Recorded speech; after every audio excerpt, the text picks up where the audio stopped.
Hey everyone, welcome to my guide on Dead Ahead Zombie Warfare. This guide is intended to help out players who are interested in the game, just getting started, as well as players who are still working through the game and are looking to optimize their playthrough on the story.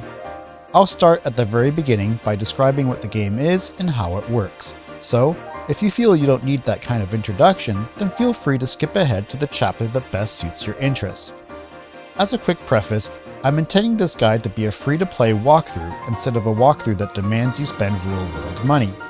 If this suits your playstyle, that's great, but if you're someone who's okay to spend cash in the game, then this might not be optimal at parts. To start, as you've probably noticed, Dead Ahead is a type of tower defense game. The objective is to destroy the barricade blocking the bus while keeping the bus itself from being destroyed by oncoming zombie hordes. Star rankings are awarded depending on how much health the bus has left at the end of the mission. To destroy the barricade, you will need at least one melee fighter on your team who is able to deal damage to that barricade. Units that use guns are not able to do this and are restricted to a damaging support role in each stage of the game. After a brief introduction stage, you are introduced to the overhead map of the area. You will slowly discover that area by completing stages and expending fuel to uncover the fog of war in the area. Once you've finished enough stages, you will be able to access the next location from a menu. Now, before we get started on the gameplay, I want to go over the various currencies in-game, because at first sight this might seem daunting or even overwhelming. Understanding what to spend and what to keep will save time later on. That said, the game uses quite a few currencies intended for various purposes, some of which will be obvious, but others may be less so. So let's get that over with quick in order to pave the way ahead much easier.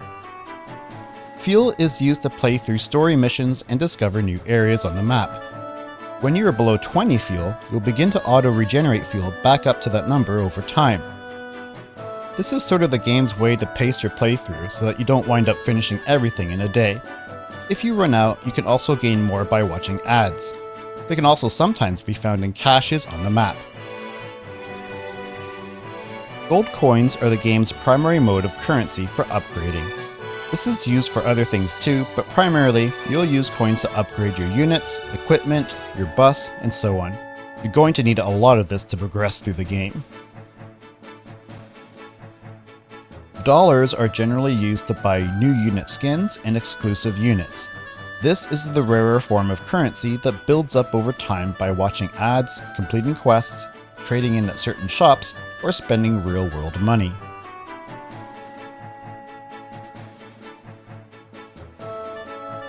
Keys are used to unlock supply caches that come at the end of a supply run. Supply runs are special repeatable missions that pit your team up against 3 waves of zombies. After destroying the barricade on the 3rd wave, you're rewarded with a loot box of equipable items that you can use, upgrade, or dismantle. Red keys are the same as blue keys, except they yield double the rewards. The cost to make red keys in the shop has been subject to change over the years, so if you're watching this video way into the future, it might not be the same as what I just said. Currently, the only point to making red keys is to save time on doing supply runs. The purple coins that have stars on them are called power points. These are used in conjunction with gold coins to level up your characters. You'll need a lot of these, and at times, they, like gold, can limit on how quickly your roster grows.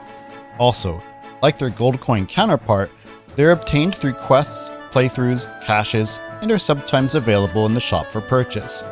Each zone also has a supply run you can do to get more if you want to do that instead of doing supply runs for equipment. Dead Ahead has a rotating special event each week. You get 2 free playthroughs, and then each subsequent attempt after that will cost you a red ticket. Red tickets are valuable if you haven't obtained all the rewards in the special events or finished all the events mini-quests you wanted to finish. Be aware though, making meaningful progress on the events will require a fairly adequate team that you may not have until later on. Don't be dismayed if your first few attempts aren't very good. I'll talk more about this another time. Blue coins with a skull emblem are tokens. These are coins used exclusively for unlocking new skins. They were introduced as an additional method along with dollar bills to help players unlock new skins at a faster rate. They're not as powerful as dollar money since they don't unlock exclusive skins or event skins, but they're still very useful to collect, and I'd advise doing so at every opportunity. Accumulating enough to unlock skins will take quite a bit of time since most skins cost 5,000 tokens to unlock. If you do all the quests and all the cinema each day, you'll be able to earn a new skin through this currency at a rate of around 1 skin every 6 weeks to 2 months. That's a ballpark figure based on my own earnings. This might seem pretty meager, but since it's an additional method that works alongside money to get more unlocks, it's actually not too bad. Reroll tokens are used to reroll the stats and the item type on a particular item you have. Using one of these will change the stats and the type of item, but it will retain the item's set family. Using this also resets the item's level to 1, so try not to use them on items that you've taken time to level up. In short, as they are now, these are not very worthwhile and I wouldn't really prioritize them. It's far better to just do a supply run with a key since the results are randomized anyways.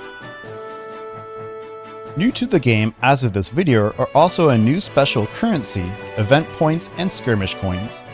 These are obtained in their respective modes of play that are used to purchase various items from a shop. Items in these shops can vary but usually are either power-up items or other currencies like blue tokens and reroll coins. So that's a lot of currency. Basically, you want to get gold, dollar money, and the purple power-up points. The rest you'll figure out as you play through. As mentioned earlier, the objective of each stage is to destroy the barricade while keeping your bus protected. You're awarded 3 stars if you're able to do this without allowing your bus to suffer any damage. So that will be our objective too. To do this, you can assemble a team of 6 units ranging from melee fighters, range units, and support items. You can't use the same unit over again even if you have multiple skins unlocked for that unit. Let's get into what each of these units do. Melee units engage in zombies in close range combat. These units have to get close and thus will incur damage at a higher rate, but they also have the bonus in that their attacks will all have a cleave effect where they're able to damage more than one zombie if they're within that unit's hitbox. These units vary in stats and sturdiness, from cannon fodder type fighters that are quick, cheap, but easy to die, to sturdy but expensive large heavyweights designed for prolonged combat on the field. Melee units will engage zombies in a diagonal fashion as they run towards them. Range units use guns to inflict damage from afar. They have the benefit of being out of arm's reach from zombies, but at the cost of only ever being able to damage one zombie at a time. In most cases, they will target the zombie that's closest to the bus. Range units move laterally to engage units instead of diagonally. Like melee fighters, they can also vary, usually depending on the weapon they carry. Accuracy for range units also varies depending on the weapon type and unit. Some are great sharpshooters, while others employ the old spray and pray method of hitting enemies. With bullets, there is no friendly fire in this game, so no need to worry about hitting your own units that way. Support items cost rage, which is the red meter, and can be placed anywhere on the field to help allies or hinder enemies. Like living units, these can also be upgraded in the team menu. Each stage has a time limit of 3 minutes. At around 2.5 minutes, you'll get a warning icon that has a countdown on it. Once the countdown reaches 0, you'll be faced with a giant onslaught of rushing zombies that will try to overwhelm you. Now, it is possible to fight through this, and there's even the occasional quest for doing so, but it can be tough, especially here at the beginning of our journey. During each mission, you might find some objects that you can interact with. These can range from red exploding barrels that will blow up when you tap on them, to abandoned vehicles that can give you currency, items, and zombies occasionally when tapped enough times. Be sure to be on the lookout for these extra bonuses and use them to your advantage. The guys are friendly? Doesn't matter. If he frees Loki or kills him, the Tesseract's lost. Stark, we need a plan of attack. I have a plan. Attack. Alright, our first major objective is to save enough money to unlock the unit Austin. I'll get into it later, but Austin is very much a necessary unit to progress further later on, and we will want him as early as possible. So, we will want to save as much green dollars as we can in order to get the 500 we need to purchase him once he becomes available. That said, Feel free to purchase Redneck's Hillbilly skin since it's so cheap and will serve a good purpose later to help secure 3 stars on harder levels. For this guide, we're going to focus completing location 1 with just 3 units. I know there's temptation to unlock and use more units, but since we're focusing on efficiency and effectiveness, it's not really necessary.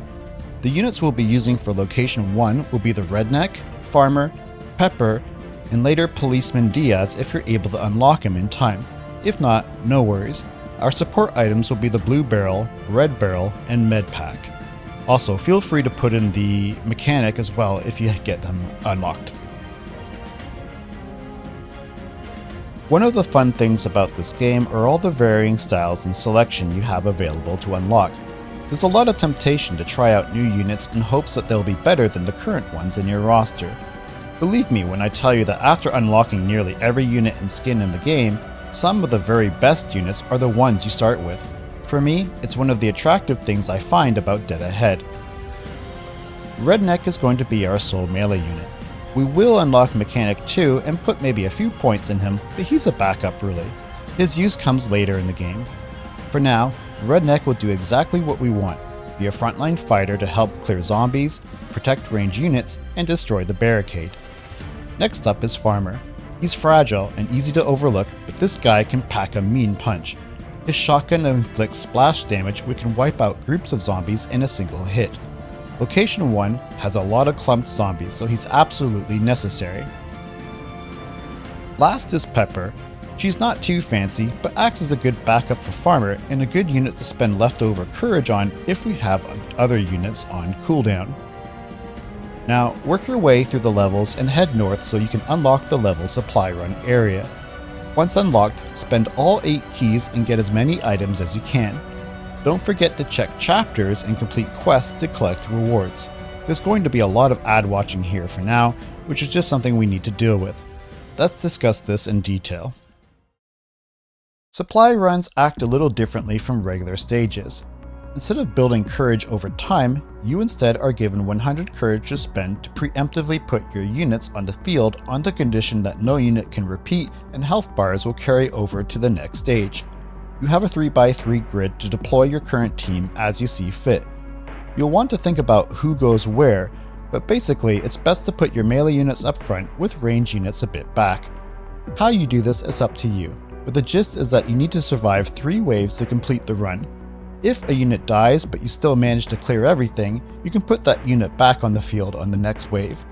Sometimes it's better to let a unit die so you can start the next wave with a fresh one instead of an injured one. On the 3rd wave, you will need to destroy a barricade to access the supply cache. Unlike barricades in normal levels, these ones are able to be damaged by any unit, melee or ranged. Once you spend all your keys, take time to equip each of your units with the appropriate gear. At this stage, it doesn't matter about which set item you use, so prioritize stats over trying to achieve a complete set. For stats, we really want to focus on giving units flat damage boosts, melee and range respectively, as well as health bumps followed by crit modifiers. Cost reduction is rare but also nice to have. Other modifiers such as percent boosts, charisma, and valor are not as important and really don't mean much at this stage. Once equipped, take some time to upgrade Redneck's gear. We want to make him as sturdy and strong as possible since he's our primary workhorse here. After him, outfit the Farmer and then Pepper in that order. Supply runs that award power points are available too. Each location has one of each, items and power points. Generally, supply runs that award power points are easier to do. Later, we'll want to do a few of these as well, especially on the weekend when the rewards are doubled. Alright, now spending our first bit of gold coins can be tough. Feel free to upgrade your units and bust by a few notches. Upgraded buses will allow you to unlock more levels. Leveled units are nice, but you don't need to think too much about them now. What we really want are some strong gear that suits our unit's needs. So the majority of your first bit of coin should go towards upgrading gear and unlocking the right units, but a bit of balance helps too. With this in mind, you should be able to clear the levels without too much trouble. So let's skip ahead and take a look at our first boss, the Paramedic zombie. This guy is pretty sturdy, but walks very slowly, so don't freak out if he's getting close to the bus. The defibrillator stuck to his back is the challenge here. It will occasionally charge him with electricity, making him immune to all range damage and will kill the first physical unit that hits him directly. This shock counts as splash damage, by the way, meaning if another unit is too close, they'll get fried too. We'll counter this by either dropping a barrel on him to have him release his charge without incident, or sacrifice a redneck to do the same. Once he's discharged his shock, he's vulnerable to range damage again, as well as melee attacks until he charges again, usually in another 10 seconds, give or take. Be sure to pay attention to Paramedic Zombie's eyes, as they will indicate which state he's currently in. Blue eyes means he's invincible, yellow eyes means he's vulnerable. He's also susceptible to fire damage too, so if you have it, dropping a red barrel on him and setting him on fire is a big help to bring him down, since it will both release his electrical charge and set him on fire. You can make red barrels explode by tapping on them once they're deployed. At a certain point, you'll gain access to Location 2, congrats, but being the completionists we are, we won't go here yet. Instead, let's finish up Location 1 by finishing the other levels. The challenge missions will be the hardest ones. Once they're done though, Location 2 will be a breeze and we won't have to worry about going back to Location 1 unless it's for a supply run. By the way, the rewards for those do get better as we get stronger. We'll also be able to collect the reward money for having done everything in Location 1. If you find this to be too frustrating, don't feel you have to do this. Instead, do a few more supply runs if you have the keys and move on. Once you reach Survivor level 6, you'll gain access to getting Policeman Diaz. He's the most expensive option at this level, but he's one of the best units in the game, so be sure to save enough coins to get him as early as you can. Once done, have him replace the mechanic or med pack on your roster. When you can, participate in the weekly events. You might not fare well, as you can see here, but obtaining the rewards isn't the point. By even doing the event once, you'll be able to earn 500 gold at the end of its run, which will help a bit. If you do manage to get a few event tickets to spend at the shop, then be sure to prioritize green money first. We want that 500 to get Austin as soon as possible. As the game explains, there will be times when your units are overwhelmed with enemies and will suffer from the fear debuff. This is a temporary debuff that makes your units attack at a slower rate.